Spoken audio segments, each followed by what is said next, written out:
खार परिसरात फ्रान्समधील एका तरुणीसोबत छेडछाड करण्यात आली। ही तरुणी वांद्रे परिसरात राहते आणि फ्रेंच भाषा शिकवते।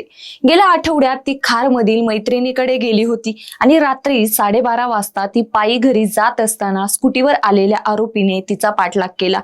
काही अंतरावर त्याने स्कूटी थांबवून तिच्या छातीला जबरदस्तीने स्पर्श केला आणि ताबडतोब स्कूटीवर बसून पळून गेला।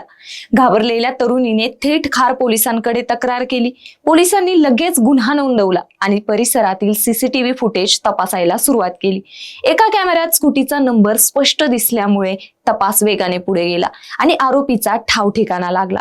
त्या आरोपीचं नाव आहे सुनील विष्णू वाघेला आणि तो 25 वर्षांचा एक तरुण मुलगा आहे। त्यानंतर पोलिसांनी धारावी परिसरातून त्याला ताब्यात घेतलं। त्याला न्यायालयात हजर केल्यावर पोलीस कोठडी सुनावण्यात आली आणि पुढील चौकशी अजूनही सुरू आहे। या घटनेमुळे खार परिसरातील महिलांमध्ये भीतीचं वातावरण निर्माण झालंय।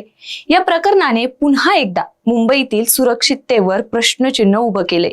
परदेशातून आलेल्या तरुणीसोबत अशी घटना घडते म्हणजे स्थानिक महिलांची काय अवस्था असेल असा प्रश्न सर्वत्र विचारला जातोय। पोलिसांनी आरोपीला पकडून योग्य कारवाई केली जरी असली तरीही अशा घटना थांबवण्यासाठी कडक कायदे आणि अधिक सतर्कता गरजेची आहे। याबद्दल तुम्हाला काय वाटतं कमेंट करून नक्की सांगा आणि महाराष्ट्र जागरणला सबस्क्राईब करायला विसरू नका।